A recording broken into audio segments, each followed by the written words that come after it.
disminuir el tamaño tumoral para mejorar el tratamiento quirúrgico, es decir, cambiar de mastectomía a cirugía de conservación, mejorando así las consecuencias cosméticas en las pacientes, ¿no?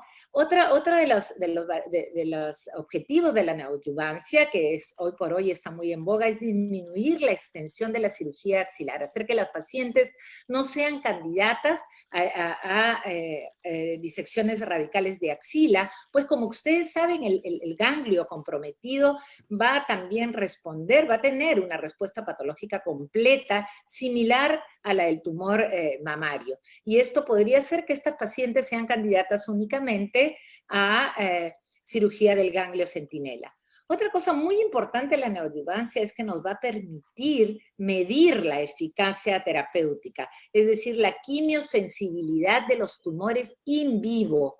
Vamos a observar cómo el tumor va teniendo efecto bajo el tratamiento.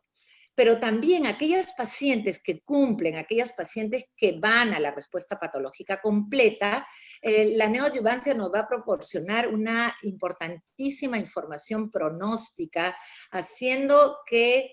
asegurándonos además que esta paciente tenga mucho tiempo de sobrevida libre de la enfermedad. Y la adyuvancia, ¿qué hace la adyuvancia? Todos sabemos que va a erradicar los posibles focos de micrometástasis que no podemos identificar ni clínicamente ni por imágenes, haciendo que se reduzca la tasa de recurrencia y la mortalidad. ¿Y cuál es el significado de respuesta patológica completa? Esto es uno de los más usados y significa que ausencia de enfermedad invasiva en la pieza operatoria con o sin componente in situ. Este es un metaanálisis, un trabajo muy grande de aproximadamente 11,000 pacientes, múltiples estudios, donde ellos anunciaron que había una asociación independiente entre el subtipo molecular del tumor y la respuesta patológica completa. ¿Qué significaba? Que habían ciertos tumores que por el subtipo molecular iban a tener mejores tasas de respuesta al tratamiento neoadyuvante que otros. Por ejemplo, entre ellos el triple negativo y aquellos tumores que expresaban ER2, ¿no? Inclusive estos últimos, si uno le agregaba la quimioterapia, terapia dirigida, como los anticuerpos monoclonales, el trastuzumab, mejoraba hasta 60% la tasa de respuesta. Sin embargo, aquellos tumores que expresan receptores hormonales tienen una tasa de respuesta muy baja, ¿no? Sin embargo, en realidad la terapia neoadyuvante se da a estos dos primeros, se da a los tumores hormonales, en realidad muchas veces para disminuir simplemente el tamaño tumoral o hacer el Down staging. Pero ¿cuál es el mejor método para evaluar la respuesta al tratamiento? Si bien es cierto, el examen físico es mandatorio para el oncólogo, es muy baja su exactitud, más o menos alrededor del 50%. ¿Por qué? Porque la mayoría de mamas son densas y porque el tratamiento quimioterápico produce fibrosis y podría sobreestimarse la medida tumoral, ¿no? En cuanto a las imágenes, la mamografía alcanza una exactitud de aproximadamente el 74%. Sin embargo, también tiene sus limitaciones en las mamas densas, en aquellos tumores que se han representado con márgenes indistintos, en aquellos tumores que se han manifestado como distorsiones de la arquitectura, donde es difícil medirlos. Y todos sabemos que las microcalcificaciones, la quimioterapia puede aumentar las microcalcificaciones como respuesta a la necrosis tumoral. Las microcalcificaciones no van a desaparecer como con la quimioterapia, por lo tanto, tampoco pueden representar viabilidad tumoral.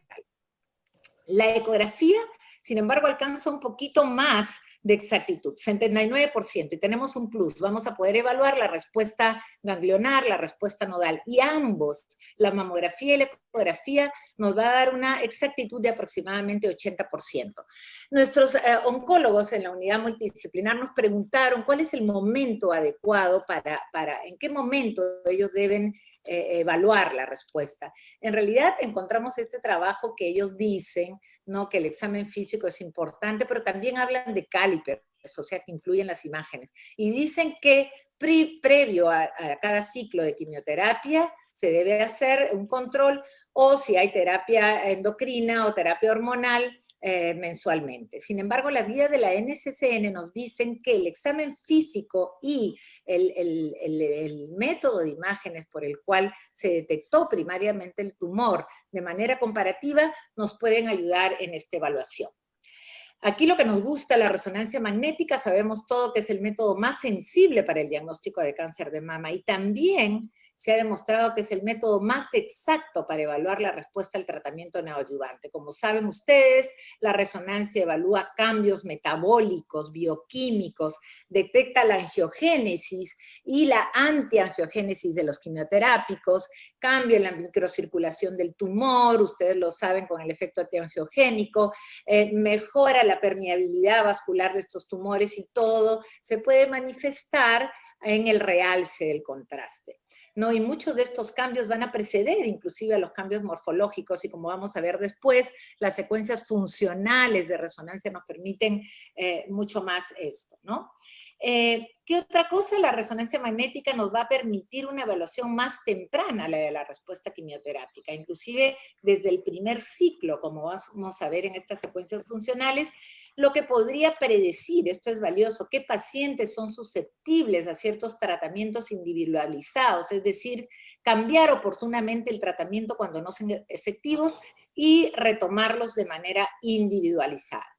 Pero, si bien es cierto, la exactitud de la resonancia magnética alcanza aproximadamente 90%, tenemos que tener en cuenta estos dos conceptos. El valor predictivo positivo de la prueba, que alcanza aproximadamente el 93%. ¿Y qué significa? Significa la capacidad del método de predecir correctamente la presencia de lesión residual en la pieza quirúrgica. El valor predictivo negativo, sin embargo, es bajo, 65%. ¿Y qué significa? Estos conceptos tenemos que tenerlos claros. Es la capacidad del método de predecir correctamente la ausencia de lesión residual en la pieza quirúrgica. Así, aquí sí vamos a fallar un poco, sobre todo en determinados tipos moleculares, como lo vamos a ver. ¿Y qué espera el cirujano de nosotros? Y esto tenemos que tener mucho cuidado, porque él espera que nosotros le demos el mejor, el tamaño tumoral para que él planee su cirugía, por lo que tenemos que tener mucho cuidado en la sobreestimación, porque podría producir que se reseque una mayor cantidad de tejido mamario, ¿no? Con malos resultados cosméticos, es decir, hacer mastectomías cuando era solo necesario cirugías de conservación, y lo más peligroso, la subestimación, que eso es lo que ellos no quieren, ¿no? Es decir, resecar incompletamente el tumor en la cirugía de conservación, ya que quedan márgenes quirúrgicos comprometidos y serían necesarias reintervenciones posteriores. Esto también ha demostrado que empeora el pronóstico en las pacientes. Este es un estudio interesante. Todos sabemos que la resonancia magnética nos va a permitir caracterizar muy bien los tumores, y aquí vemos la secuencia dinámica. Es un estudio dinámico, ¿no? Con administración de contraste. Acá en este esquema es más o menos lo que todos hacemos, ¿no? Se adquiere una fase sin contraste y posteriormente se adquieren secuencias dinámicas, las secuencias tempranas, ¿no? A los 90 segundos, 180 más o menos, 1 o 2 minutos, y las secuencias tardías estándar, ¿no? A los 6, 7 minutos, 5, 7 minutos. ¿Por qué les decía? Porque en este trabajo ellos hicieron que 2 patólogos examinaran en las piezas operatorias de manera independiente tanto el componente invasor y el tamaño total del tumor con el componente in situ. Y ellos también le agregaron una secuencia más tardía, de casi 590 segundos, aproximadamente 10 minutos, ¿no? ¿Y qué postularon ellos? Ellos postularon algo basado en esto. Todos sabemos que el carcinoma ductal in situ capta el contraste en la resonancia magnética en forma lenta y progresiva. A veces no tenemos curvas cinéticas en estos carcinomas, pero también podrían captar en el primer momento rápidamente, pero no alcanzan el 100% y lo hacen una curva plató. El carcinoma ductal infiltrante, sin embargo, se intensifica marcadamente más del 90% en las fases iniciales y luego hace una curva, un washout o liberación del contraste. Entonces, ellos dijeron que la manera de medir la mayor exactitud de los carcinomas infiltrantes serían en las fases iniciales, donde no estaríamos viendo el componente in situ, ¿no? Este trabajo demostró que los valores negativos van a indicar subestimación. Ellos indicaron que si nosotros, que hay una baja subestimación cuando nosotros queremos evaluar el tumor invasivo en las fases tempranas, ¿no? En el primer minuto, a los 90 segundos. Sin embargo, que había también una menor subestimación si nosotros queremos evaluar tanto el componente infiltrante como el componente in situ del tumor en las fases tardías. Había una menor subestimación, ¿no? Y en este trabajo también demostraron que habían determinados tipos moleculares, como los tumores que expresan receptores hormonales y los ERB negativos, ERB2 negativos, era una subestimación de los mismos comparados con el carcinoma ductal y otros tipos moleculares. Aquí, por ejemplo, ellos vieron que el carcinoma lobular era el que tenía una menor subestimación en las fases, una mayor subestimación que el carcinoma ductal, ¿no? Igualmente, los tumores que expresaban receptores hormonales y ERB2 también tenían una mayor subestimación en las fases tempranas que los triples negativos y que los ERB2 positivos, ¿no? Esto es bien importante tenerlo claro. Este es otro trabajo interesante donde se evaluaron 38 pacientes que tuvieron respuesta completa por imágenes, ¿no? De los cuales los patólogos dijeron que solamente en 20 de ellos había habido una respuesta patológica completa. O sea, en 20 solamente encontraron lo que nosotros habíamos dicho, no lo que los radiólogos, digamos, habíamos dicho, y sobre todo y principalmente en los triple negativos y en los que expresaban ERB2, ¿no? Obviamente en el 53% habíamos predecido correctamente, ¿no?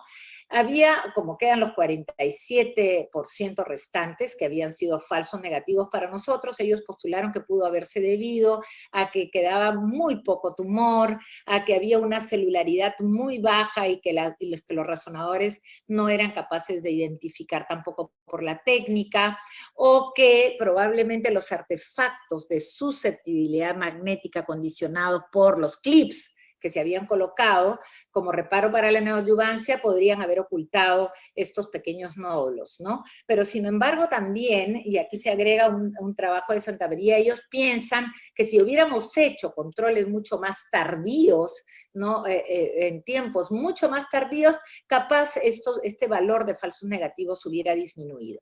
Este es un ejemplo importante del trabajo. Si bien es cierto, no tenemos el tamaño pretratamiento, aquí se ve que a los 90 segundos, fue una paciente de 36 años con un carcinoma ductal infiltrante triple negativo, o sea que ya podemos ver más o menos la respuesta que va a tener la correlación. Entonces, en el primer minuto se vio que el tumor medía 2.3 centímetros, que más o menos al minuto 7 medía 4.7 centímetros, casi había doblado el número, y en las secuencias más tardías más o menos se mantenía, ¿no? ¿Y qué contestó el patólogo? Que efectivamente había un tumor residual de aproximadamente 5 centímetros.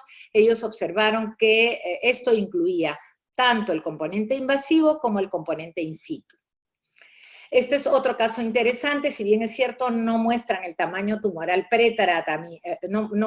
no dicen cuál fue Sí, el tamaño tumoral fue pretratamiento, era 5.7 centímetros. Cuando hicieron el control de resonancia magnética post-neoadyuvancia, en las primeras fases, en las fases más tempranas, nosotros podríamos, o los radiólogos informaron que había una respuesta patológica completa. Sin embargo, en las más tardías, miraron que en el lecho del tumor habían nódulos. Había un nódulo que captaba contraste de 0.7 centímetros, igual a los 10 minutos aproximadamente, y en efecto, después de completar los 4 ciclos de quimioterapia, la pieza histológica, la pieza quirúrgica, reveló que había un carcinoma lobular con baja celularidad y más o menos el tamaño tumoral era de 5 centímetros. Sabemos después que también histológicamente hay tumores que responden menos, como los carcinomas lobulares, por eso vamos a ver después qué importantes cuando informemos las resonancias magnéticas, de saber el tipo molecular y el tipo histológico. Esta es una paciente de 56 años que tenía, como les digo, un carcinoma lobular in situ, o receptores estrogénicos positivos, o sea, ya podíamos predecir que no iba a haber una buena respuesta. Esto es lo que nosotros usamos para informar este tipo de resonancias, ¿no? El trabajo de Kim, los tipos, ¿no? El tipo 0, respuesta completa; tipo 1, una respuesta concéntrica; tipo 2, una respuesta fragmentada o en parches; tipo 3, cuando la lesión de masa responde con una tenue intensificación difusa; tipo 4, enfermedad estable; y tipo 5, progresión. Yo creo que esto también, acá han mezclado las dos, y con lo que dice el RECIST, ¿no? Que eso es lo que usamos nosotros, el RECIST 1.1, que todos lo conocemos, para decir si hubo respuesta completa, progresión de la enfermedad, respuesta parcial o enfermedad estable. Los patólogos también tienen una graduación para decir cuál fue la respuesta a la neoadyuvancia, ¿no? Este es el sistema de Miller y Payne, donde ellos comparan la celularidad de nuestros cilindros de las biopsias cores pretratamiento con la anatomía patológica luego de la neoadyuvancia, ¿no? Y se basan básicamente en la celularidad tumoral residual. Los primeros 2 grados no hay una respuesta significativa, del 3 al 5 sí hay una respuesta significativa. Estos ejemplos para ver la respuesta patológica concéntrica, miren en este tumor, ¿no? Un tumor de tipo masa que luego de el tratamiento neoadyuvante y hay una respuesta, solo que se ve el clip ahí, y cuando los patólogos reciben la pieza operatoria, que pueden medir el tumor residual, dicen que hay una valoración de Miller y Payne grado 4, es decir, aproximadamente el 90% de respuesta. Este es otro ejemplo de respuesta parcial fragmentada, como ustedes ven, parches, el tipo parches, todos los conocemos, y el patólogo responde que hay una respuesta patológica Miller y Payne grado 2.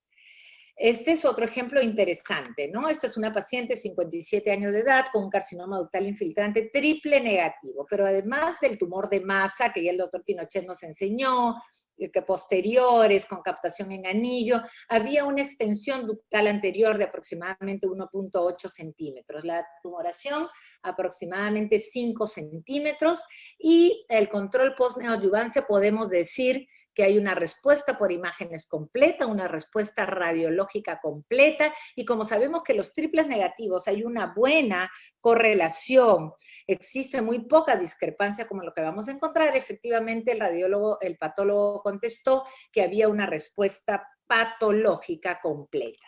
Este es otro caso interesante, una paciente de 37 años de edad, también de los trabajos, carcinoma ductal infiltrante con carcinoma ductal in situ, ERB2 positivo, el tumor, una extensa lesión de tipo masa de 6 centímetros con adenopatías tumorales, extensión local de la enfermedad. No miren aquí el control post-neoadyuvancia, hay una respuesta, de hecho, una respuesta parcial, algunos podrían decir que fragmentada, pero en realidad hay una respuesta parcial más que todo concéntrica, ¿no? Y luego la decisión, el patólogo dijo que pues había un estadio 1B que había quedado enfermedad residual. Tenemos que aprender a leer estos informes, ¿no? Que cuando antecede la letra Y y la P a la nueva clasificación significa que es la nueva clasificación post-neoadyuvancia.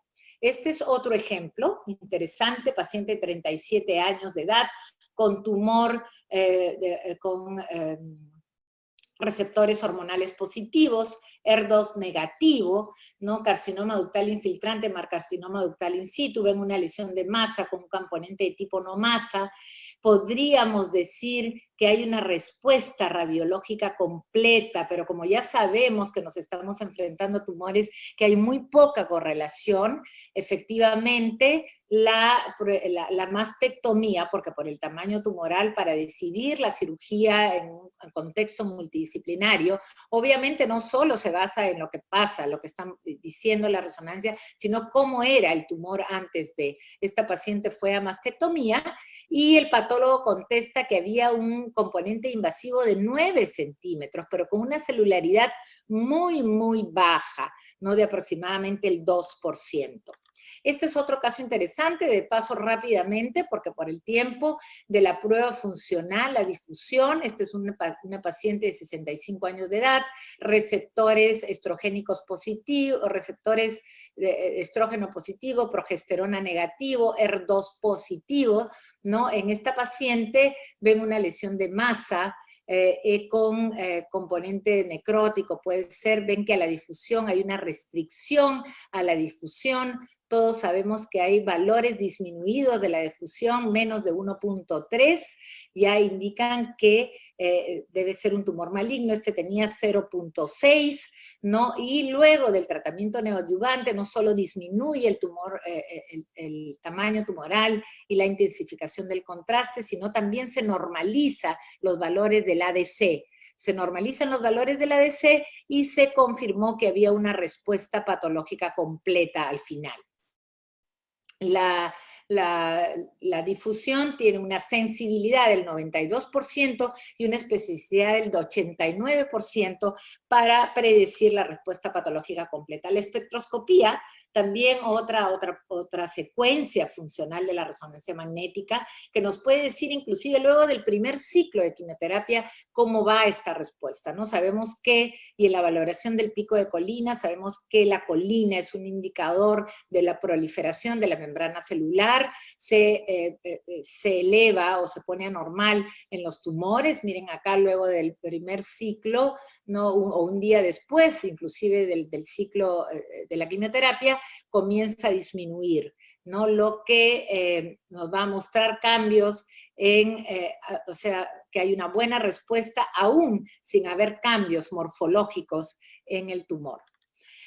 Ahora les voy a enseñar algunos casos de nosotros, de la unidad, para terminar. Este es un caso interesante de una paciente de 53 años en una mamografía screening. Mira, vino el 2016, se escapó hasta el 2018, el 2019 nos enfrentamos a esta lesión ausente en las mamografías anteriores, no una tumoración de márgenes parcialmente imprecisos, aquí la secuencia oblicuo-medio lateral, la tomosíntesis en los dos planos para mirar mejor el tumor. Aquí cuando la vimos por ecografía, haciéndole la biopsia, y resultó ser un triple negativo con un KI mayor del 80%. ¿No? Esta paciente fue a colocación de clips para terapia neoadyuvante. Acá cuando le colocamos los clips, ven por ecografía, colocamos nosotros los clips de acuerdo a un protocolo que tenemos establecido. Aquí la resonancia magnética pretratamiento, las imágenes en MIPS, que ustedes ya conocen, ¿no? Nosotros, la verdad, tendemos a evaluar primero estas y luego nos vamos a todas las demás. Ven la lesión, una lesión de masa importante. Aquí, y acá tenemos, recuerden, este era pretratamiento, post-tratamiento, las imágenes también de proyección de máxima intensidad, donde ya no vemos la lesión captadora. Podemos decir que hay una respuesta completa radiológica, hay una ausencia de la masa tumoral, Aquí tienen además que evaluamos en los diferentes primer minuto, segundo minuto, las tempranas, las tardías, e igual seguimos sin ver una respuesta radiológica completa, y el patólogo concordó con lo que nosotros habíamos visto. Había una respuesta tumoral completa a la terapia neoadyuvante. Otro caso, respuesta parcial, una paciente también con una tumoración, una lesión de masa con compromiso ganglionar, las imágenes en MIP, ¿no? En diferentes posiciones, ¿no? Vemos, y esta paciente tenía una respuesta parcial concéntrica. Miren acá la lesión que les estoy mostrando, ¿no? Una respuesta comparativamente a la anterior, ¿no? También los ganglios, como les digo, siempre el ganglio responde de manera similar al tumor, y al final, al final de la terapia, la resonancia, les muestro los diferentes minutos, las diferentes secuencias, y podemos ver cómo, entre comillas, la lesión va creciendo en el tiempo, ¿no? Va creciendo, lo que habíamos hablado, y de hecho informamos que había una respuesta parcial. El patólogo también nos respondió lo mismo. Miren acá, como les decía, la Y y la P para la nueva estadificación post-neoadyuvancia. Otro caso de respuesta radiológica parcial, esta paciente con una lesión tumoral de masa, con ganglios axilares comprometidos. Miren acá a la ecografía, el ganglio axilar. Nosotros siempre biopsiamos en el mismo momento la lesión de la mama y el ganglio axilar, y algunas veces le colocamos un clip ahí por si hay una respuesta completa, y saber qué ganglio, si se saca el ganglio centinela y no está dentro de los centinelas, también se puede sacar o se deja ahí.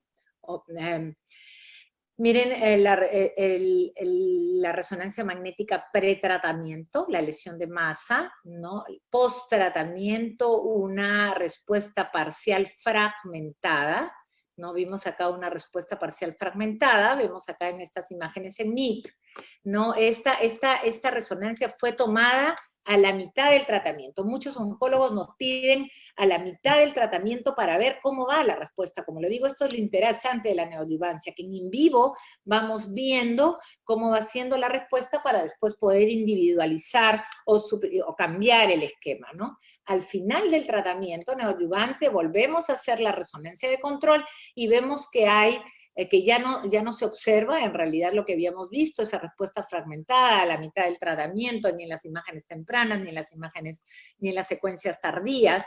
Y el patólogo contestó que había un aislado foco de permeación vascular de 3 y 2 milímetros como tumor residual, y que había una respuesta tumoral casi total.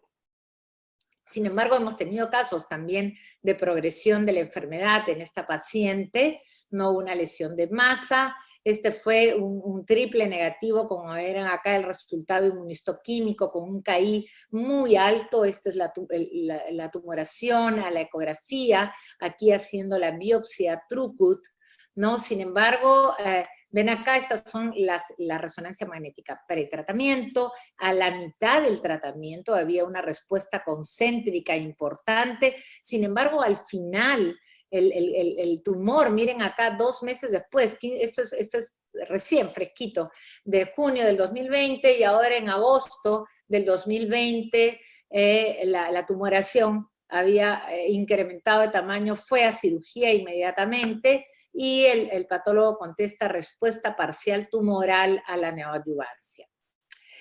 En conclusión, la terapia neoadyuvante sabemos que va a reducir el downstaging, le reduce la necesidad de mastectomía y de disección ganglionar de axila, no siendo además un marcador pronóstico de sobrevida y de paciente libre de enfermedad posterior.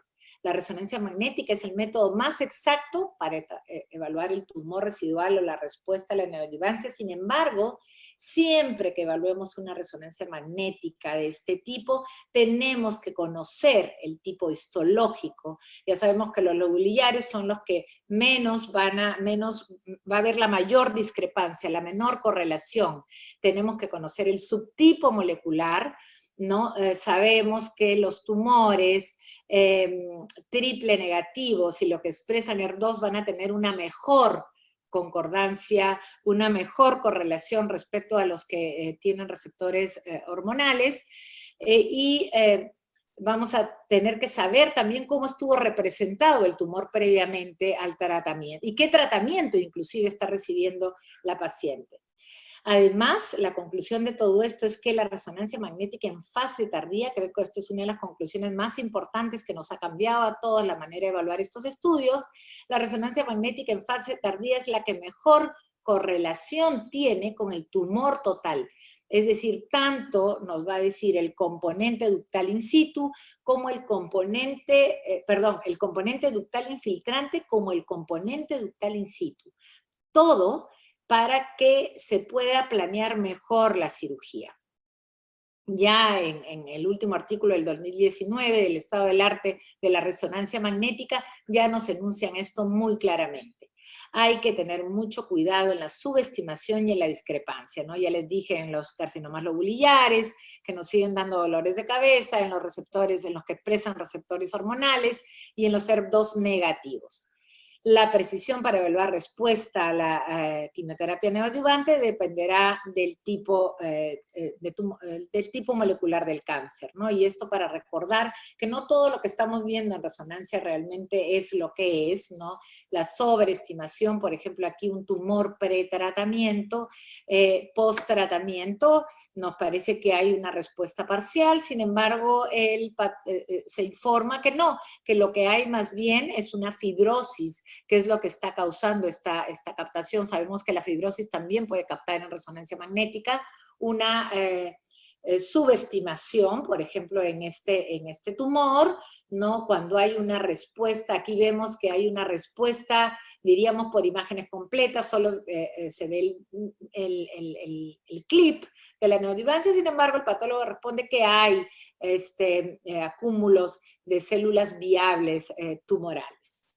Muchísimas gracias. Igual yo presentando a mi equipo de trabajo que todos los días nos esforzamos por hacer mejor las cosas, aprendemos todos, somos de verdad un súper equipo, tanto las tecnólogas médicas como nosotros. Les agradezco muchísimo y quedo a sus órdenes para las preguntas. Muchas gracias, doctora Liana Falcón, por su excelente exposición.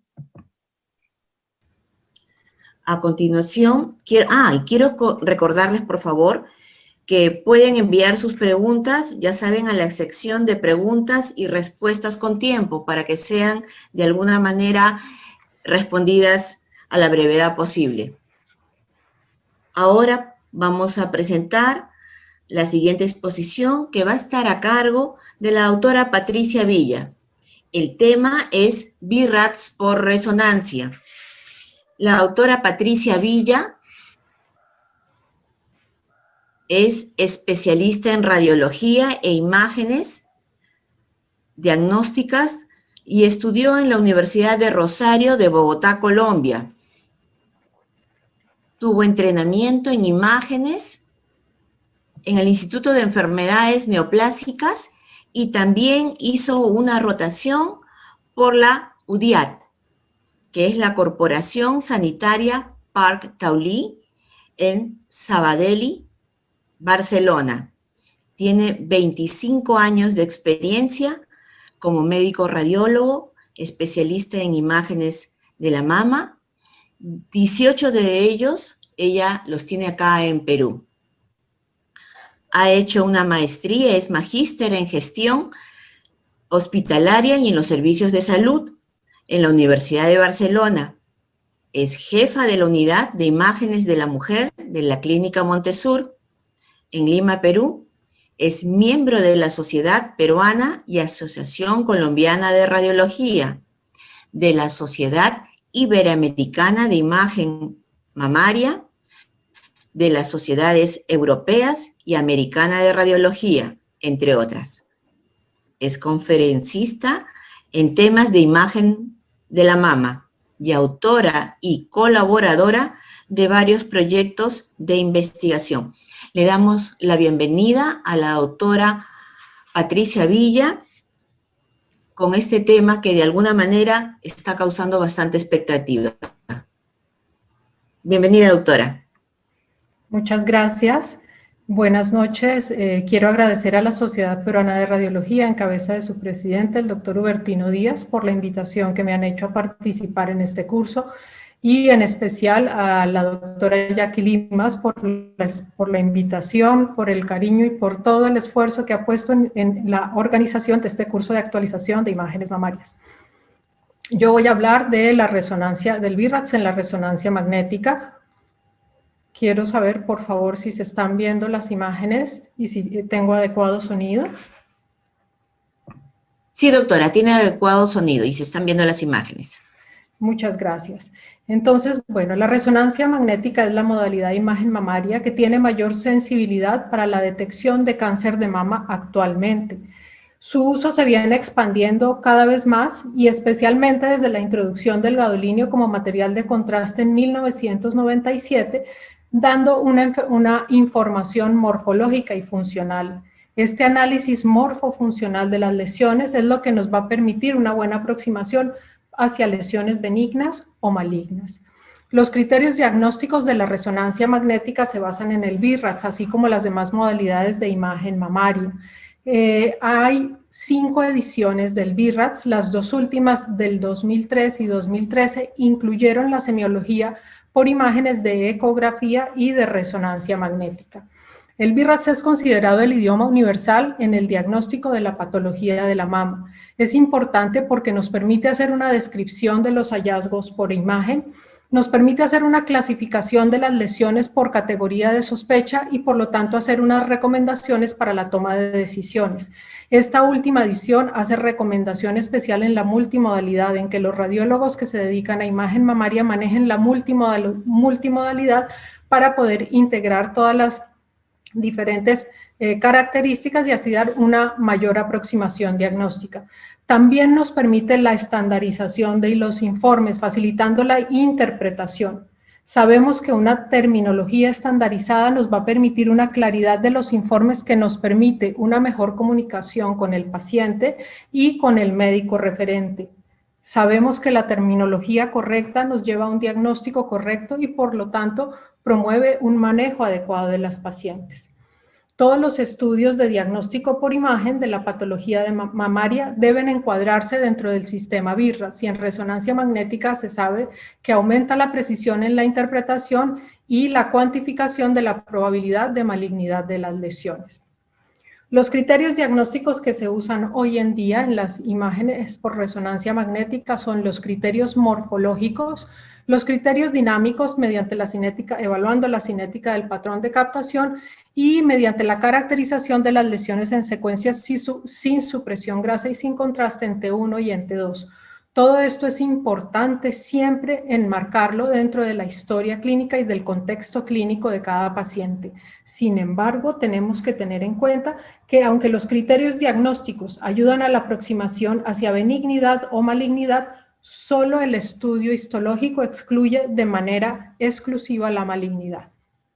Las secciones del BIRADS de resonancia magnética son estas: información clínica y parámetros de estudio, el vocabulario, el sistema de informe, la evaluación de implantes mamarios y las orientaciones.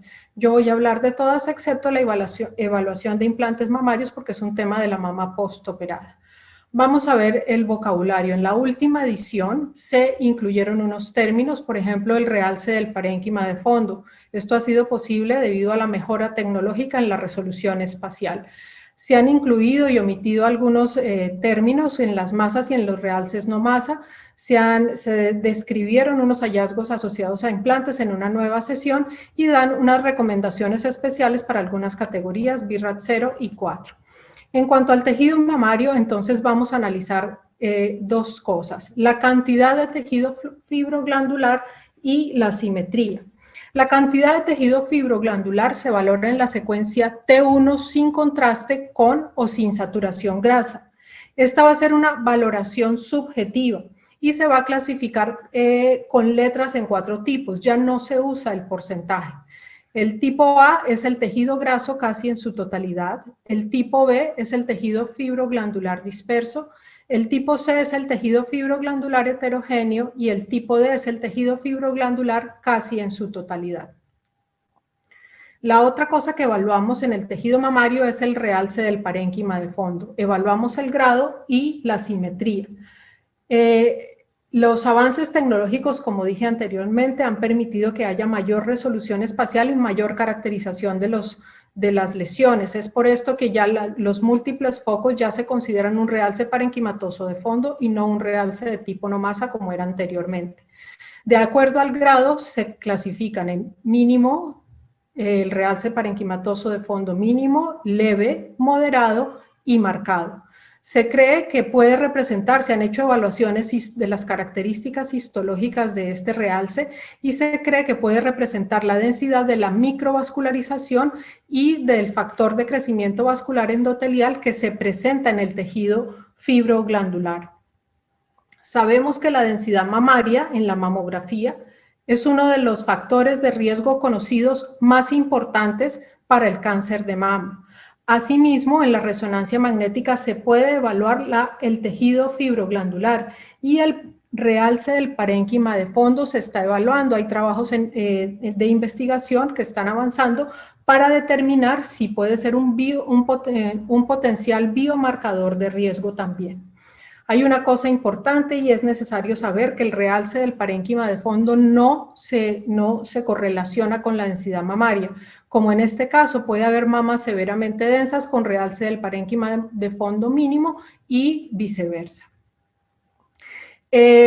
La otra cosa que se evalúa en el realce del parénquima de fondo es si es simétrico o asimétrico.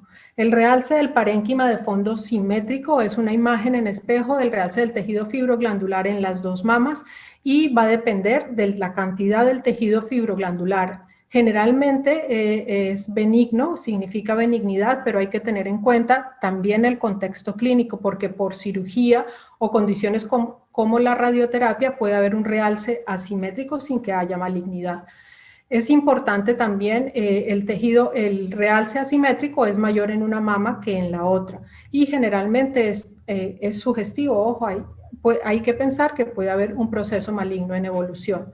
Es importante también tener en cuenta el tiempo en el que se evalúe. Se debe evaluar en post-contraste en la primera fase, en los primeros 90 segundos, porque después aumenta progresivamente y nos puede enmascarar un cáncer. Esta es una paciente nuestra que habíamos visto en la mamografía una zona de asimetría en el cuadrante superexterno de la mama derecha y si ustedes ven, después se homogeniza el tumor que vemos aquí con el resto del parénquima. Algunos autores se valora en la primera secuencia T1 con contraste y con saturación grasa. Algunos autores recomiendan no valorarlo en los MIPS porque, como en este caso, este es el MIP del caso de arriba, perdón, en donde se ve un realce asimétrico en la mama izquierda. Esto ocurrió por borrosidad cinética. Entonces, algunos autores sugieren que no se evalúe en estas secuencias MIP, en las reconstrucciones MIP, perdón. El realce del parénquima de fondo definitivamente se ha visto que está influenciado por hormonas endógenas y exógenas. El tejido mamario es especialmente sensible a los estrógenos. Sabemos que en el ciclo menstrual hay dos picos de estrógeno, uno alrededor del día 14 y uno en la segunda fase del ciclo menstrual. Es por esto que se recomienda que cuando se requiera una resonancia magnética programada se haga en el periodo en donde hay menor influjo estrogénico para evitar que haya una interpretación inadecuada o que un cáncer no se vea. El realce del parénquima de fondo definitivamente se ha evaluado por múltiples autores, no se relaciona estrictamente con la menopausia o la premenopausia o la posmenopausia. Se supone que se relaciona con el ciclo menstrual, pero algunos autores, como vemos ahí, han encontrado que puede ser mayor en la segunda semana, otros entre 7 y 20 días. Definitivamente lo que se sabe es que es mayor en las mujeres premenopáusicas, probablemente porque tienen mayor densidad en la microvascularización y en este factor de crecimiento endotelial. Se acentúa con la lactancia y la terapia hormonal de reemplazo y disminuye con la terapia endocrina. como el tamoxifeno o los inhibidores de aromatasa. En conclusión, múltiples estudios han demostrado que no hay disminución significativa de la sensibilidad o disminución de la tasa de detección de cáncer cuando hay un realce del parénquima de fondo marcado. Lo que sí hay es que se aumenta la tasa de interpretación inadecuada, es decir, aumentan los falsos positivos y el número de biopsias. Y definitivamente es importante saber que la resonancia magnética de tamizaje necesita adaptarse al ciclo menstrual, pero la diagnóstica no necesita ajustarse al ciclo menstrual. Continuamos con los criterios diagnósticos, entonces vamos a ver los criterios morfológicos. Las lesiones pueden ser de acuerdo a su morfología foco, masa o realce no masa. En cuanto a la masa, vamos a evaluar la forma, el margen y el patrón de realce interno, y en las lesiones de realce no masa vamos a evaluar la distribución y el patrón de realce interno. Los focos son unas lesiones, puntos aislados de realce que son menores de 5 centímetros. Por ser pequeños no se puede determinar su forma o el margen. Y no permiten caracterizarlo. Pueden ser la representación de condiciones benignas como proliferación focal de tejido fibroglandular, por ejemplo en adenosis focal, lesiones papilares, fibroadenomas o ganglio intramamario, pero también pueden ser la representación de condiciones malignas como carcinoma ductal in situ o infiltrante. Hay algunos parámetros que nos permiten tener una mayor sospecha o unos focos que puedan ser benignos. Las características de sospecha son focos únicos, ausencia de hilio graso, que tengan cinética de lavado, que aumenten de tamaño en el tiempo o que sean de aparición reciente. Nuevamente es importante tener en cuenta el contexto clínico de la paciente. Esta es una paciente nuestra el caso de una paciente nuestra de 52 años que 6 años antes, o sea en el 2010 presentó un carcinoma de endometrio, se trató, en el 2014 tuvo una cirugía por una hiperplasia ductal atípica en la mama derecha. En la resonancia del 2016 vemos un realce de un foco en la mama derecha, en el cuadrante ínfero-externo. En el 2017 el foco aparentemente había aumentado un poquito de tamaño y tenía una mayor intensidad. En este contexto clínico ha debido biopsiarse, pero la paciente era una paciente claustrofóbica y altamente ansiosa, por lo cual no permitió que se hiciera nada. Sin embargo, no veíamos el foco, no veíamos la lesión por otro método de imagen.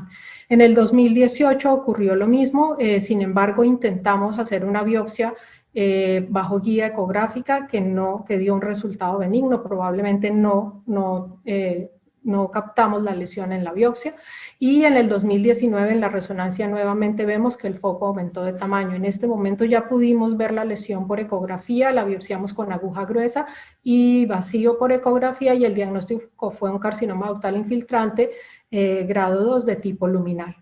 Las características de benignidad de los focos pueden ser focos múltiples. Ya vimos que pueden ser, que se diferencian perfectamente y que pueden corresponder al realce del parénquima de fondo, cuando son hiperintensos en las secuencias T2, que pueden ser muy pequeños, fibroadenomas, cuando tienen hilio graso, cuando tienen una cinética persistente, son estables en el tiempo, y cuando tienen realce de múltiples focos. En cuanto a las lesiones no masa, tenemos algunos descriptores, entonces vamos a evaluar la forma. En la forma, los descriptores que se utilizan son redondeada, ovalada, con 3 lobulaciones, o irregular cuando tiene más de 3 lobulaciones. Ya no se utiliza la lobulada del BIRATS de la 4ª edición. En cuanto a los márgenes, debemos definir si son circunscritos o no circunscritos. Ya no se dice definidos, como se decía antes, sino circunscritos, y los no circunscritos pueden ser irregulares o espiculados. Y en cuanto a las características del realce interno, puede ser realce homogéneo, realce heterogéneo, realce en anillo, o septos internos que no realzan. Hay 2 descriptores que son septos internos que realzan y septo central que realza, que ya no se utilizan en esta edición. Los descriptores que tienen mayor valor predictivo positivo para malignidad son los márgenes no circunscritos, irregulares o espiculados, y el patrón de realce interno en anillo. Aquí vemos varios ejemplos que nos están mostrando unos nódulos ovalados de márgenes circunscritos, adenosis, fibroadenomas. Aquí vemos un nódulo más grande, irregular, de márgenes irregulares o espiculados, que fueron carcinomas in situ e infiltrante. Acá vemos el patrón de realce interno en anillo, que es el realce que tiene mayor valor predictivo para malignidad, mayor valor predictivo positivo para malignidad. Sin embargo, recordemos que hay condiciones benignas que también lo pueden producir, y así es importante tener en cuenta ese diagnóstico diferencial. Y nuevamente vamos al entorno clínico de la paciente. En cuanto al realce no masa, lo que una cosa importante de los nódulos es que el valor, cuando se visualiza un nódulo en la mamografía o cuando se palpa, el valor predictivo negativo de esa lesión que no realza en la resonancia magnética va entre el 88 y el 96%. Recordemos de todas maneras que ese 4% puede ser un carcinoma ductal infiltrante en el 52% de los casos o un carcinoma ductal in situ en el 48% de los casos, pero generalmente son de bajo grado. En cuanto a la zona, en cuanto al realce no masa, vamos a evaluar la distribución y el patrón de realce interno. El realce no masa es el realce de una zona de la mama que no es un foco ni es un nódulo, y se puede diferenciar claramente del parénquima circundante. Puede tener o no representación en las secuencias sin contraste y puede tener sectores de grasa o de tejido fibroglandular entre las zonas de realce. En cuanto a la distribución del realce no masa, está la distribución focal, lineal, segmentaria, regional en múltiples regiones y difusas. Ya no se usa el descriptor ductal, que fue reemplazado por el lineal. Y en cuanto al patrón de realce interno, puede ser homogéneo, heterogéneo, en empedrado o anular agrupado. Antes se usaba el múltiples focos o punteados, que pasó a ser el realce del parénquima de fondo, y se cambió el reticular dendrítico por el anular agrupado. En cuanto a la distribución del realce no masa, el realce focal es una zona de la mama que realza menor al 25%. El realce lineal es una zona lineal única o ramificada que no siempre sigue el conducto. Es más frecuente en el carcinoma ductal in situ, pero también puede presentarse en los cambios proliferativos, en los papilomas y en la hiperplasia ductal atípica. Y la distribución segmentaria es una forma triangular de distribución del realce con vértice hacia el pezón y base hacia el tórax. Es altamente sugestivo de malignidad con un valor predictivo positivo hasta del 84%. La distribución regional es cuando el realce compromete más de un sistema ductal y una porción importante de la mama, mayor del 25%. Dependiendo del patrón de realce interno, si es homogéneo, heterogéneo, ya vamos a ver los patrones, tiene mayor probabilidad de malignidad, que puede tener un valor predictivo para malignidad positivo hasta del 90%. El realce en múltiples regiones compromete por lo menos 2 grandes regiones del tejido fibroglandular, no tiene distribución ductal y está separado por tejido fibroglandular o por grasa, tiene baja probabilidad de malignidad. Y la distribución difusa es cuando el realce se distribuye de manera dispersa y uniforme y es semejante en toda la glándula. Dependiendo del patrón de realce, también tiene alto valor predictivo positivo para malignidad. Los patrones que siguen un conducto de acuerdo a la distribución son el focal, el regional, en múltiples regiones y la distribución difusa. Y los que no siguen un conducto son la distribución lineal o segmentaria. Estos 3 patrones, el regional, múltiples regiones y difusos, son los que más frecuentemente se ven en los cambios proliferativos y en las condiciones benignas. En cuanto al patrón de realce interno de las lesiones no masa, entonces tenemos un patrón de realce interno homogéneo, es decir, que es confluente y uniforme, un patrón de realce heterogéneo, que es no uniforme, al azar, distribuido en múltiples zonas y que puede estar separado por grasa o por tejido fibroglandular. El patrón de realce en empedrado es un realce en grumos y que pueden ser de diferente forma y tamaño esos grumos. El realce puede ser lineal, como se ve en esta zona, que puede ser en collar o en cuentas de rosario, y puede ser también en racimos de uva cuando es focal. Este tiene también alto valor predictivo positivo para benignidad, alrededor del 100%. Y por último, el realce anular agrupado. El patrón de realce interno anular agrupado es el realce en pequeños anillos, como se ve donde está señalando la flecha. Hay una cosa importante y es que el realce en las lesiones en la resonancia magnética va a depender de dos cosas: de la densidad de la microvascularización y de la permeabilidad capilar aumentada. En el carcinoma ductal in situ hay un aumento de la proteasa, que es una proteína de la pared que aumenta la permeabilidad de la pared y permite que el medio de contraste entre al conducto. Por eso se ve este patrón anular agrupado, que es prácticamente patognomónico del carcinoma ductal in situ. Es diferente, hay que diferenciarlo del realce en carrilera, en el que hay un realce del estroma periductal y no del conducto, y este realce en carrilera se ve principalmente en procesos benignos, por ejemplo, las enfermedades secretorias de la mama o en las ectasias ductales, y por eso es importante diferenciarlo. Seguimos con el otro criterio diagnóstico, que son los criterios dinámicos y la cinética del patrón de captación del contraste. Lo que vamos a evaluar aquí es el cambio en la intensidad de señal. Hay dos fases luego de la administración del medio de contraste. Evaluamos el cambio de la intensidad en el tiempo. La fase temprana es los primeros 2 minutos y la fase tardía. ¿Qué evaluamos en la fase temprana? Es el realce de la lesión con el medio de contraste. Esta fase temprana puede ser un realce lento cuando este contraste es menor del 50%, puede ser intermedio cuando es entre el 50 y el 100%, y puede ser un realce rápido cuando es más del 50%. Y en la fase tardía, evaluamos, la fase tardía es a partir de que alcanza la fase temprana el pico máximo o cuando cambia la inclinación de la curva. La fase tardía está determinada por la forma de la curva.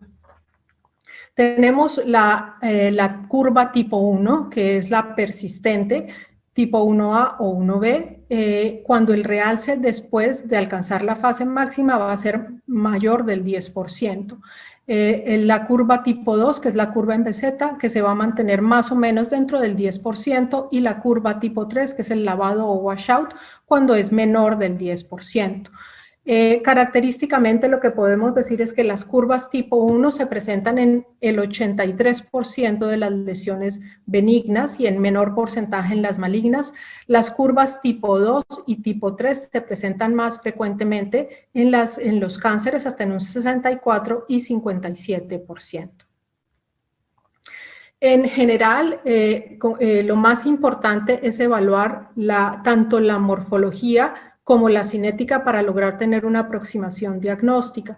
Sin embargo, por ejemplo, si tenemos una lesión con una masa con morfología altamente sospechosa y una cinética de curva tipo 1, debemos ir por el descriptor que tiene mayor probabilidad o presunción de malignidad, y en ese caso, de todas maneras, se debe hacer biopsia. En general, en las masas podemos evaluar la morfología y la cinética. En los focos, cuando evaluamos la cinética, y en los realces no masa evaluamos principalmente la morfología. Ahora, para terminar los criterios diagnósticos, hay unos criterios de la intensidad de señal en las secuencias sin supresión grasa y sin contraste que nos van a ayudar a orientar hacia las características, a una aproximación de benignidad o malignidad. En las secuencias de intensidad de señal en T1 sin contraste y sin supresión grasa, en general las lesiones hiperintensas son benignas, pueden ser hematomas o quistes oleosos. Las lesiones isointensas, como este caso, son sugestivas de malignidad, y las lesiones hipointensas generalmente son benignas, como en este caso los fibroadenomas. Al evaluar las lesiones en la intensidad de señal en secuencias T2 sin contraste y sin supresión grasa, que especialmente esta edición del BIRATS recomienda que se incluyan, las lesiones hiperintensas hasta en un 71% pueden corresponder a fibroadenomas o a ganglios intramamarios, en general a lesiones benignas. En el 87% de las lesiones hipo o isointensas pueden ser malignas. Aquí, por ejemplo, tenemos este caso, es un carcinoma ductal in situ, es una lesión isointensa, acá es una lesión mixta hipo-isointensa, y acá es una lesión isointensa. Es importante tener en cuenta que los fibroadenomas pueden ser hipo o hiperintensos de acuerdo al grado de celularidad que tengan. Y también es importante entender que se puede diferenciar y se puede sobreponer los carcinomas mucinosos, como lo mencionaba ayer el doctor Pinochet, o los carcinomas medulares pueden ser hiperintensos en esta secuencia y es necesario tenerlo en cuenta. O hay lesiones también que se superponen, como este es el caso de una paciente nuestra que tenía un tumor de 5 centímetros en el cuadrante superoexterno de la mama derecha, como ustedes ven ahí, es una lesión hipoisointensa, irregular de bordes espiculados, que tiene características de alta sospecha. A esta lesión le hicimos una biopsia core y salió necrosis grasa. En ese momento estábamos volviendo a implementar la biopsia por resonancia. Aprovechamos esta paciente, la zona periférica tenía realce, hicimos una biopsia por resonancia de la zona periférica y nuevamente salió necrosis grasa. La paciente tuvo una patología quirúrgica definitiva y fue un tumor miofibroblástico benigno, por eso también tenemos que tener en cuenta nuevamente el entorno clínico. Ella no tenía ganglios en la axila, con un tumor tan grande los ha debido tener, entonces el contexto clínico y el entorno de cada paciente es diferente. Continuamos con la evaluación, entonces ya vimos el tejido mamario, el análisis de la lesión y hay otros hallazgos que podemos encontrar como los ganglios linfáticos, las lesiones cutáneas y los hallazgos sin realce. Es importante tener en cuenta que la hiperintensidad ductal que se puede ver en el T1, que generalmente es por la hiperplasia ductal y no realza en las secuencias con contraste, los quistes, las colecciones postquirúrgicas, engrosamiento de la piel, hay nódulos que no realzan, la distorsión de arquitectura que se ve muchas veces, la ausencia de señal por cuerpos extraños.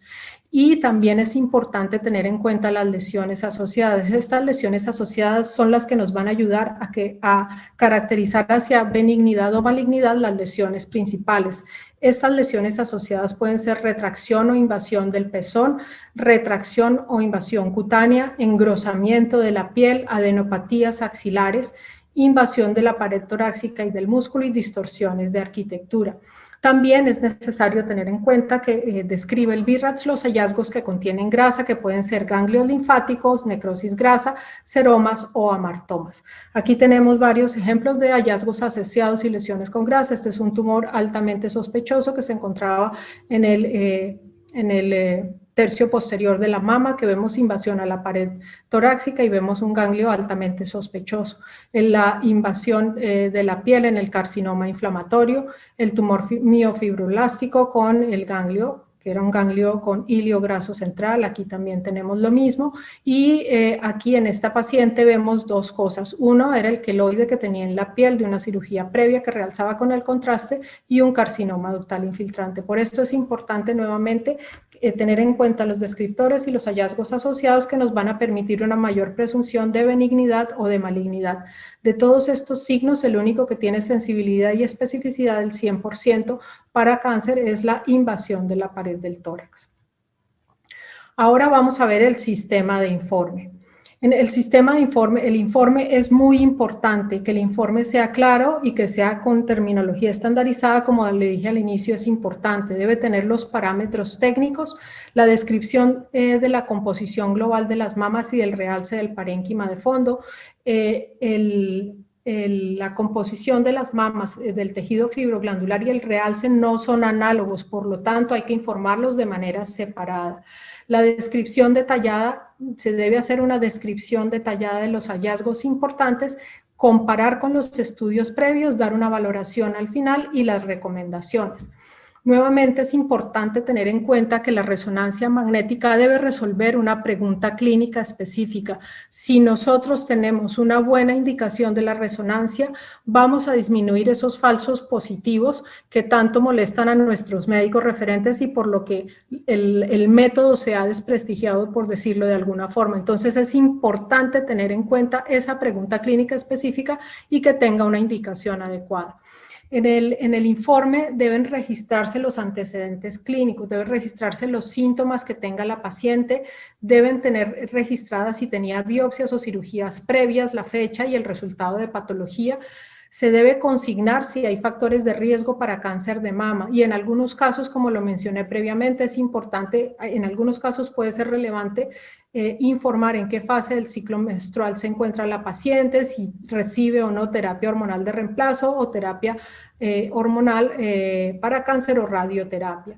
Siempre se debe comparar con estudios previos. Yo creo que esa es una de las cosas más valiosas que podemos tener los radiólogos. No perdamos la posibilidad de comparación con los estudios previos porque así podemos tener una mejor aproximación, ver la evolución de una lesión en el tiempo, que nos va a ayudar a tener una categorización final.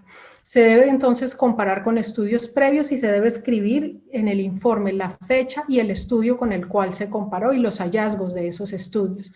Además, el BIRATS recomienda que se escriban en el informe los parámetros del estudio, como las bobinas que se usaron, las secuencias de pulso, si está ponderado en T1, en T2, si tiene supresión grasa, los planos anatómicos, qué medio de contraste se utilizó, la dosis y la forma de aplicarlo, las imágenes dinámicas y todo lo que se hace en el postproceso. También debe consignar la ubicación de la lesión en la lateralidad, izquierda-derecha, en qué cuadrante se encuentra y la posición horaria, si está en el plano anterior, en el medio o en el posterior, es decir, y la profundidad. Se debe también describir la distancia de la lesión a la piel, al pezón o a la pared del tórax. Y por último, entonces, de acuerdo a los hallazgos y a la se hace una categorización que ya todos conocemos de la categoría 0 a la 6, es semejante a las modalidades, a las otras modalidades de la mamografía y la ecografía. Sin embargo, en el 4 solamente se describe hallazgo sospechoso y en el 5 hallazgo muy sugerente de malignidad. Y la probabilidad de malignidad es semejante a las otras categorías también. Y las recomendaciones también. La única aclaración que hace esta edición del BIRATS es que el BIRATS 0 se debe desaconsejar en resonancia magnética. Solo la resonancia magnética es un examen complementario y de acuerdo a las indicaciones se usa como examen complementario, por lo tanto desaconseja que se use BIRATS 0. El BIRATS 0 se colocaría, por ejemplo, en un caso en el que no se pueda llegar a una presunción diagnóstica porque el examen está mal tomado, porque el timing fue inadecuado, porque el campo no estaba homogéneo. Y yo creo que ninguno de nosotros quisiera escribir un BIRATS 0 pero inadecuada técnica y más bien repetimos el examen y no damos un BIRATS 0. En cuanto al BIRATS 3, la recomendación que hace es que solo se categorice BIRATS 3 si puede haber una sospecha de que haya un realce diferente, por ejemplo, por influjo hormonal. Esto es muy importante tenerlo en cuenta. Cuando el radiólogo considera que hay un BIRATS 3 en resonancia magnética es porque está convencido que realmente la probabilidad de malignidad es menor del 2% y que se hace el seguimiento cada 6 meses, luego cada 6 meses o un año hasta completar 2 años para simplemente confirmar que los hallazgos son benignos. Hay una cosa importante y es que también hay un BIRATS 3 cuando se ve un nódulo con características de benignidad, o sea, redondo, ovalado, de márgenes circunscritos con un patrón de realce homogéneo que no haya sido visto anteriormente, pero lo más importante es que sea en una paciente sin factores de riesgo, porque una paciente que ha tenido cualquier factor de riesgo, un cáncer previo o cualquier factor de riesgo, no debe tener nunca un BIRATS 3. Si es una lesión sospechosa o de aparición reciente, debe ser biopsiada inmediatamente. Y en cuanto al BIRATS 4, lo único que recomienda es indicar cuál es el método de biopsia. BIRATS 4 es una paciente en donde se determina que una lesión tiene sospecha y que así se recomiende al final y se escriba que se sugiere realizar una segunda valoración por ultrasonido, es BIRATS 4, no es BIRATS 0. Entonces esto es lo que recomienda esta edición del BIRATS. Y lo otro importante es que BIRATS 4 también es una paciente que tiene una segunda neoplasia, así haya sido diagnosticada con cáncer previamente y tiene un nuevo foco sospechoso en la misma mama o en la mama contralateral, esta paciente es un BIRATS 4 porque sería una segunda neoplasia y no un BIRATS 6. Esta es la montaña de los 7 colores, se llama Vinicunca, es una montaña que queda a 4 horas del Cusco. Queda a 5.200 metros sobre el nivel del mar, eran cumbres nevadas, sin embargo con el calentamiento global hace 6 años se derritió la nieve y mostró los colores que son la representación de los diferentes minerales que tiene la Tierra. Recientemente, hace 4 años se visita y tiene visitas al público. ¿Por qué la pongo aquí? Porque para llegar a la cima de la montaña hay que ir poco a poco, hay que ir despacio y con paso firme, y si no, la falta de aire y de oxígeno no nos permite llegar. Y así ha sido nuestra evolución y nuestro camino y nuestro recorrido por la resonancia magnética. Tenemos que ir poco a poco y despacio para lograr las metas que queremos. Por último, les quiero presentar el equipo. Este es mi equipo que trabaja conmigo en la Clínica Montesur. Muchas gracias. Muchas gracias, doctora Patricia Villa, por su excelente exposición. Vamos a dar, de alguna manera, ya pase a conformar el panel a cargo de la doctora Cilia Farías. La doctora Cilia Farías es médico radiólogo, especialista en imágenes mamarias. Realizó la especialidad en el Instituto Nacional de Enfermedades Neoplásicas. Ella obtuvo el primer puesto durante el residentado y hizo la residencia especial de todo un año en imágenes mamarias. Luego de eso fue contratada como médico staff del Instituto Nacional de Enfermedades Neoplásicas. Realizó también una estancia formativa de imágenes mamarias en Barcelona, España, en la UDIAT del Hospital Parc Taulí, con el doctor y maestro Melchor Sentís, en la UDIAT. Ella ganó la beca que se la otorgó el Colegio Interamericano de Radiología. Además de todo esto, la doctora Cilia Farías ha sido docente universitaria de la Universidad Peruana Cayetano Heredia. También ha sido encargada docente de los residentes de radiología por la Universidad San Martín de Porras. Actualmente labora como médico staff del grupo AUNA.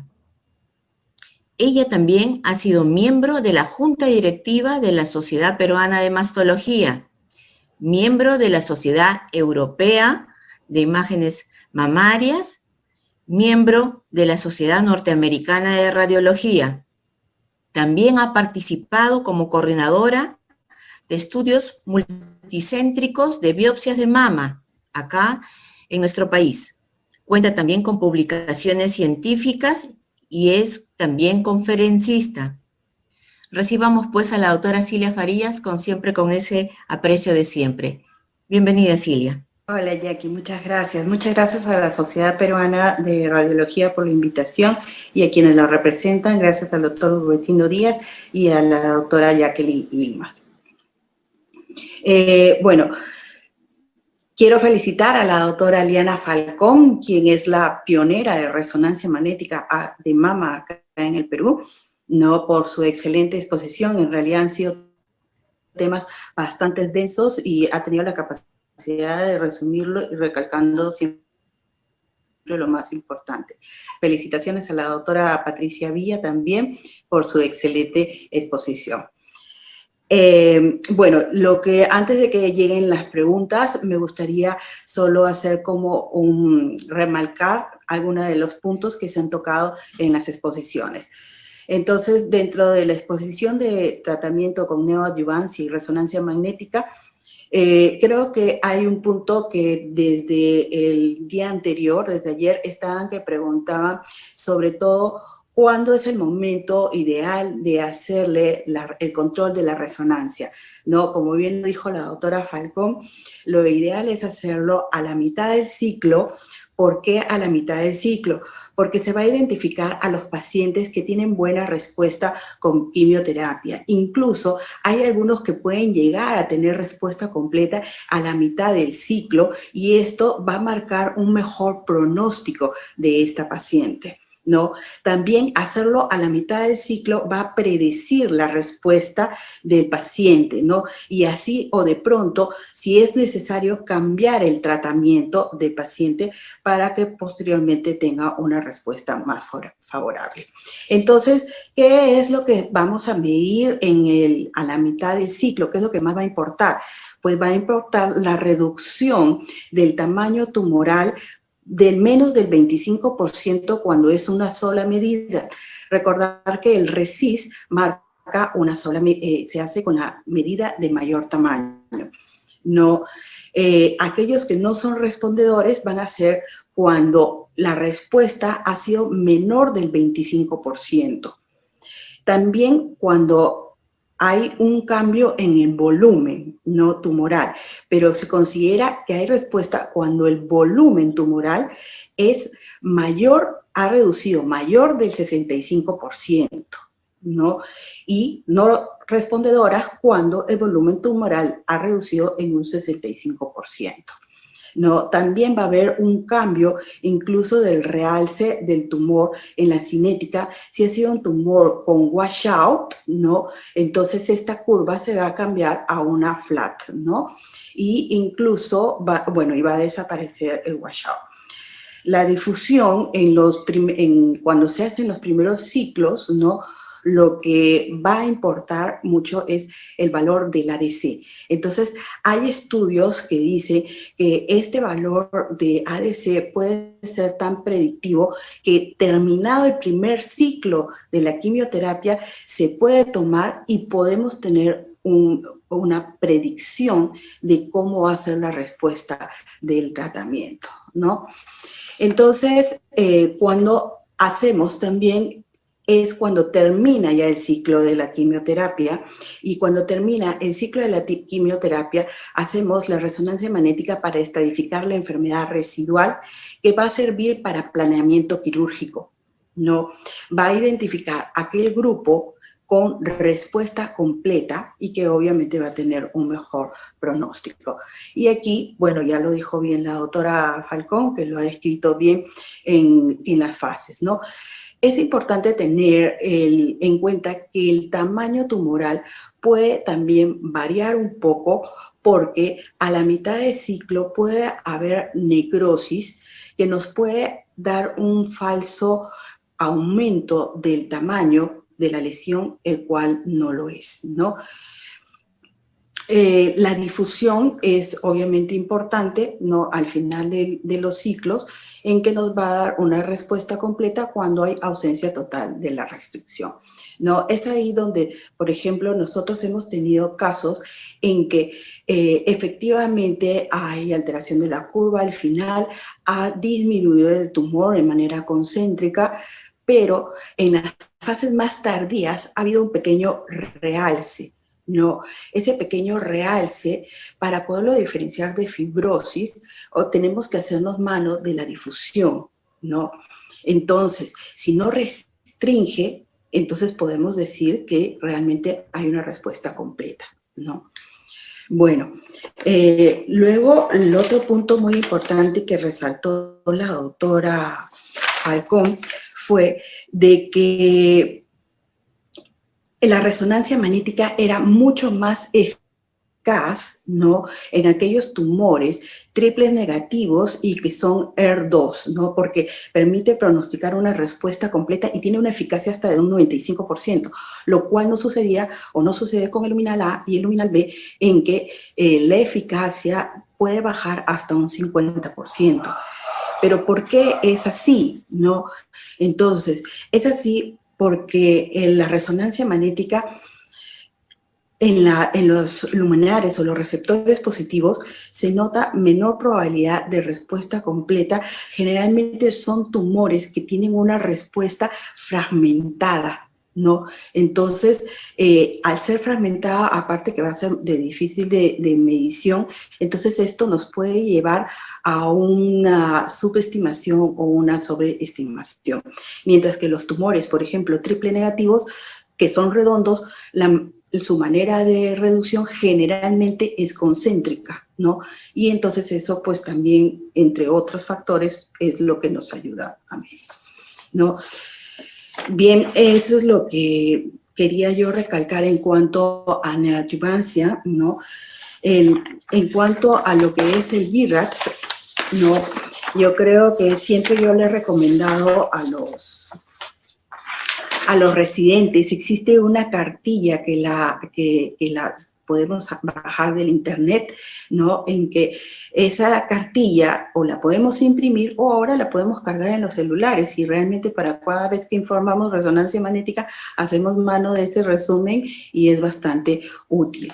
No, bueno, ya la doctora Villa ya nos dijo pues que lo ideal es no poner el BRAF 0 en lo que es la resonancia magnética, pero sí existen algunas condiciones en que nosotros podríamos utilizar el BRAF 0, que es, por ejemplo, el caso de una necrosis grasa en que necesitamos sus mamografías anteriores o su mamografía anterior y ha llegado al centro sin sus estudios previos. Y entonces queremos que traiga los estudios, entonces ahí pondríamos BRAF 0.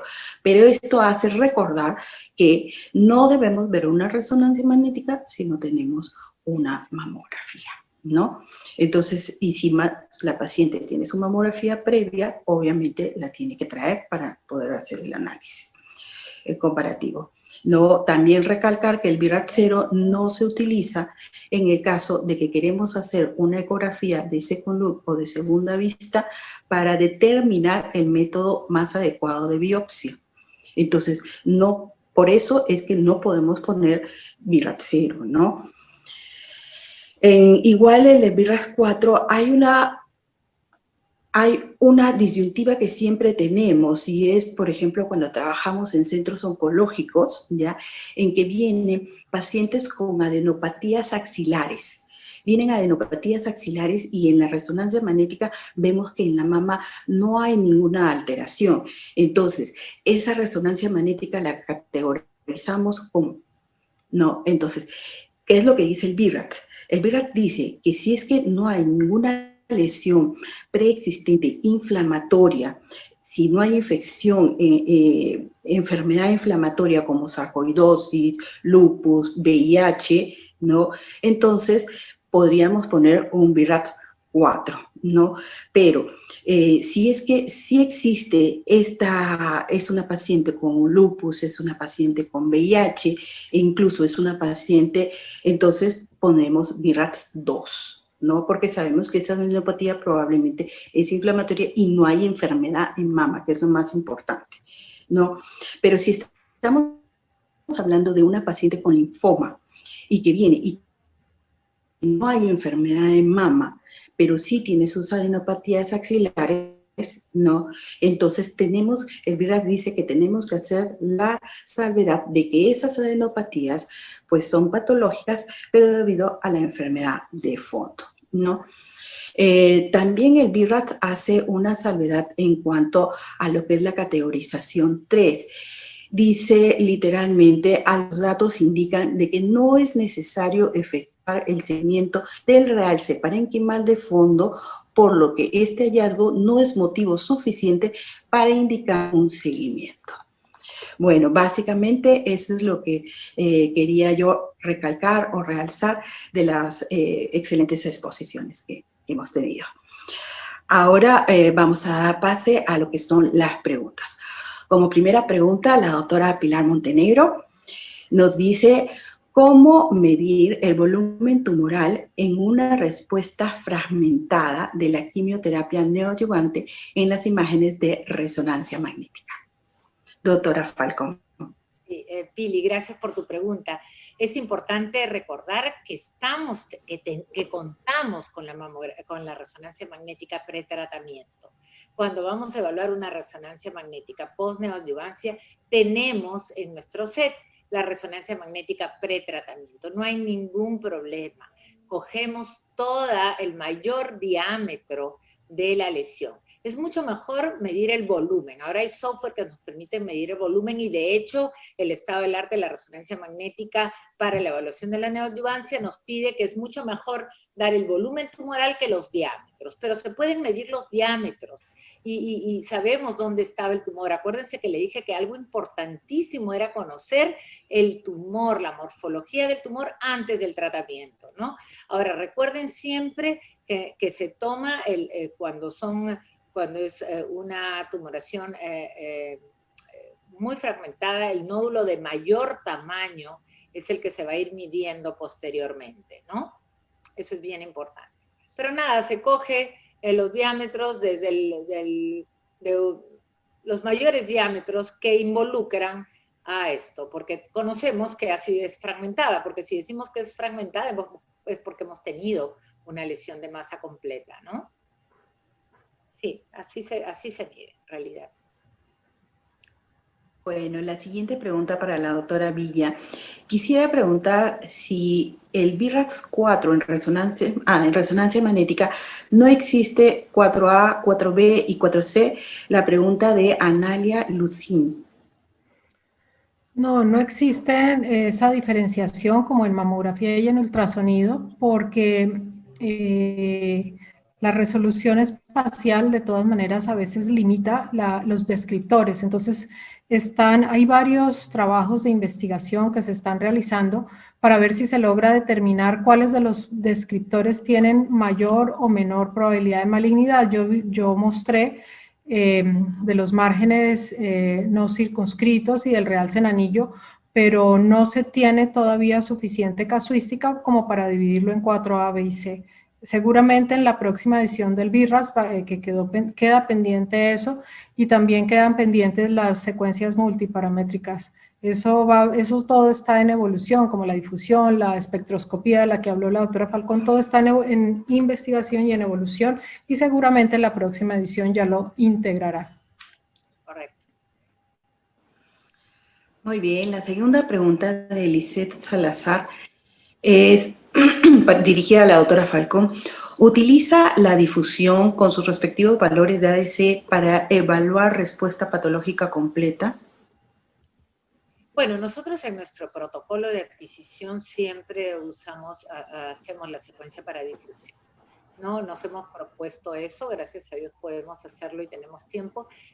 Utilizamos todo, siempre ponemos el ROI, no lo hacemos de manera cualitativa, lo hacemos de manera cuantitativa, es porque además, como siempre les digo, en el contexto de la evaluación de la resonancia post-neoadyuvancia, tenemos la resonancia pretratamiento, donde hemos medido el valor de ADC del tumor, ¿no? Recuerden que menos de 1.3, estos valores bajos de ADC nos indican, están dentro de esos tumores, dentro de esos valores los tumores malignos, y también si hay posibilidad de colocar un ROI en la lesión residual, lo hacemos, pero en realidad depende también en qué momento del esquema de quimioterapia, de los cursos de quimioterapia, se tome esta resonancia. Como les digo, muchos oncólogos lo hacen en la mitad de los cursos, ¿no? Si son 6 cursos, ellos al tercer curso piden la resonancia magnética y también lo hacemos, ¿no? Siempre hemos usado la difusión en realidad como parte de nuestro protocolo.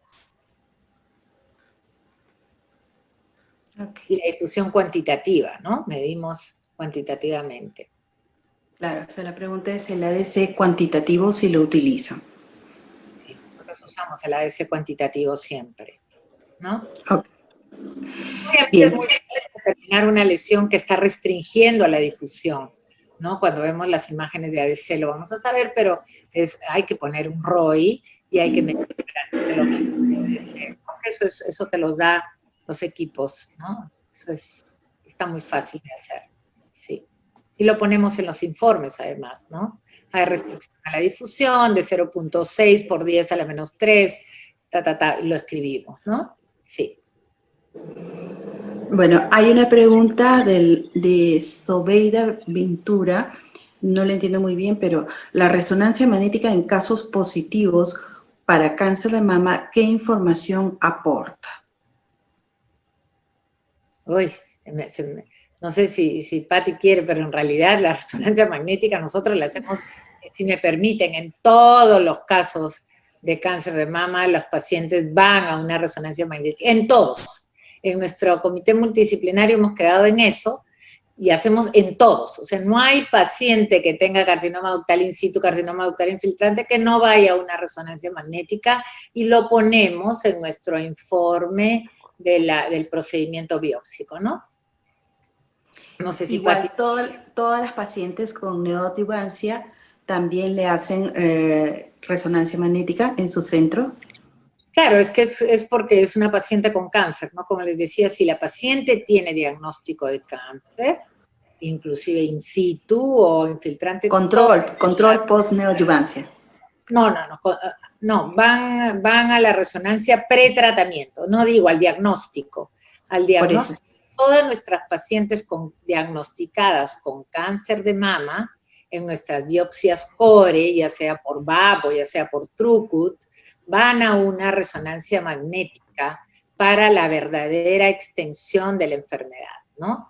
Y esa es la que va a servir como control para la neoadjuvancia, ¿no? Esa es la que nos va a servir luego, si es que es un caso candidato a neoadjuvancia, pues esa va a ser nuestro resonancia de control, ¿no?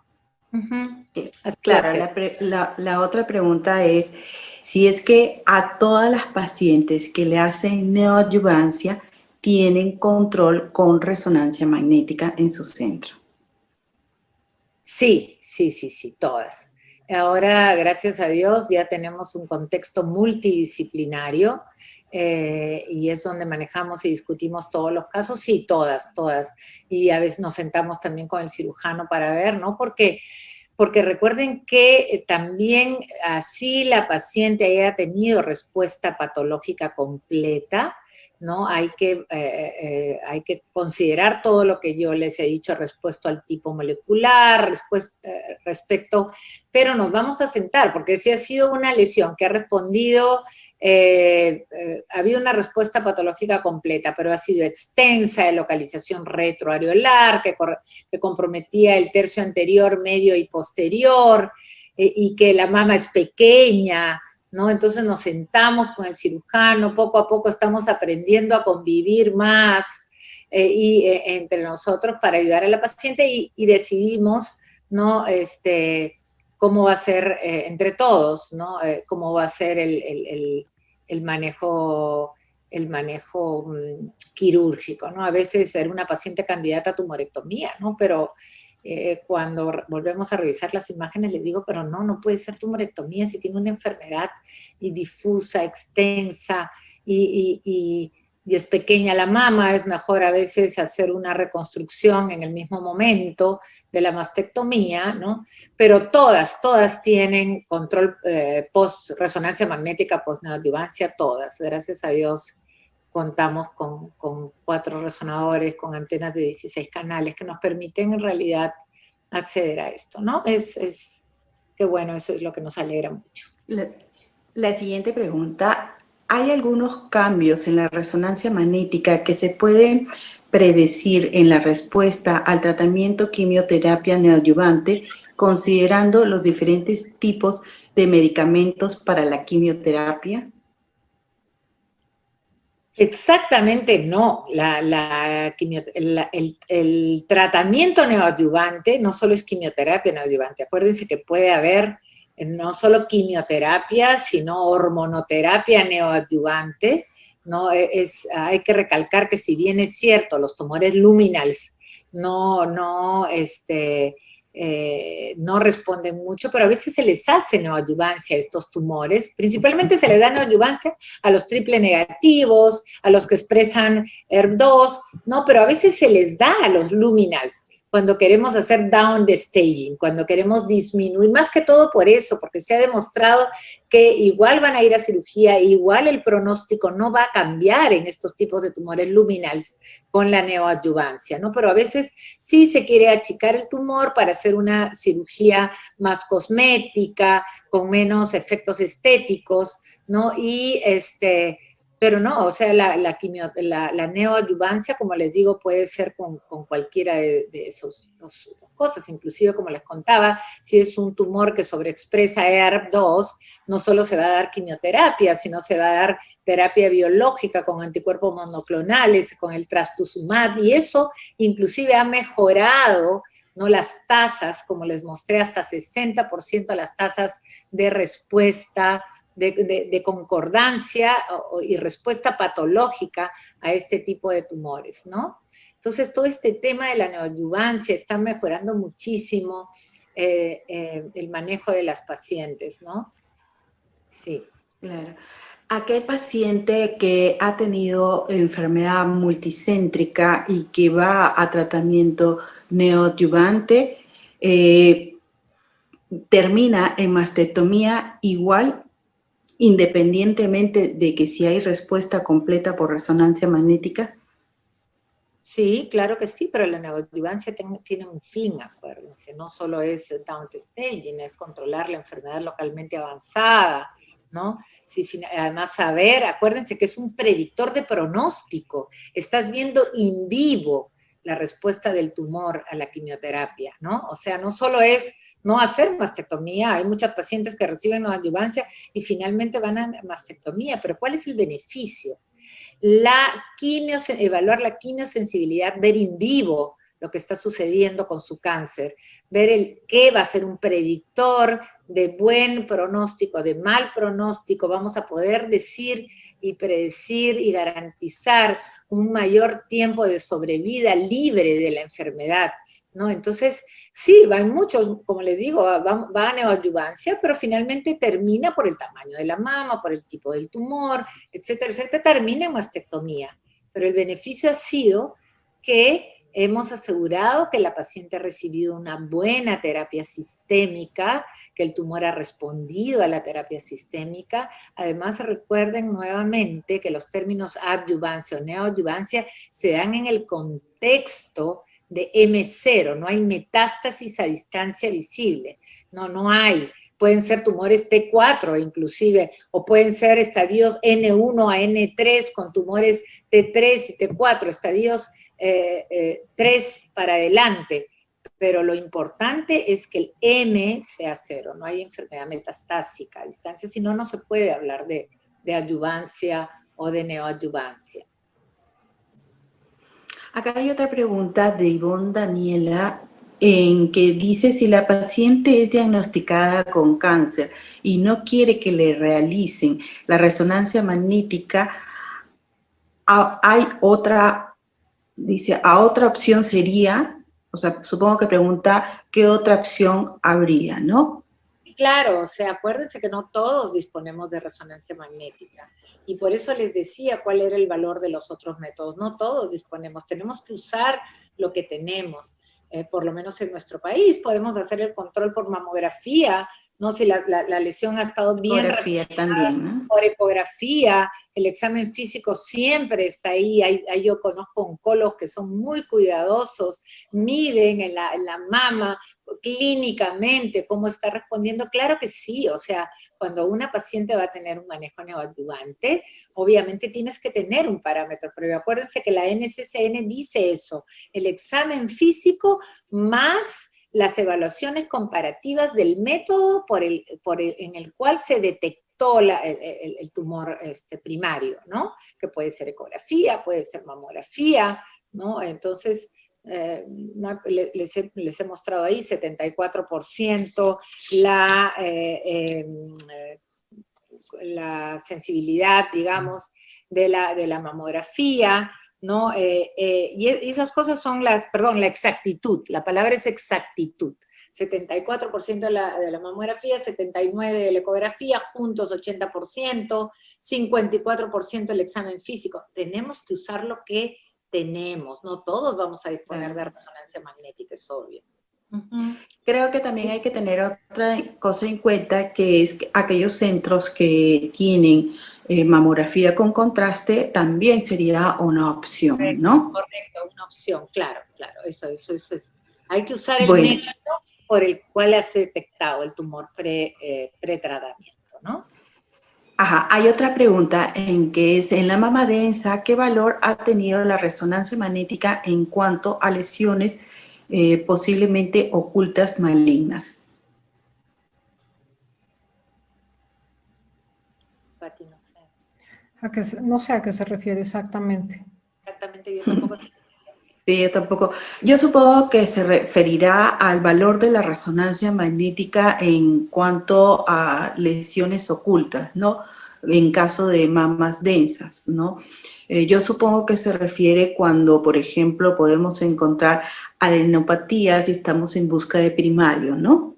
Claro, porque la resonancia magnética se va a usar en screening solo en determinado grupo de pacientes, ¿no? ¿Por qué Los de alto riesgo, tendríamos ¿no? que hacer una resonancia magnética en una paciente con mama densa? Conocemos las limitaciones de la mamografía en pacientes por mama densa, se supone que la hemos evaluado con mamografía 3D tomosíntesis, con ecografía.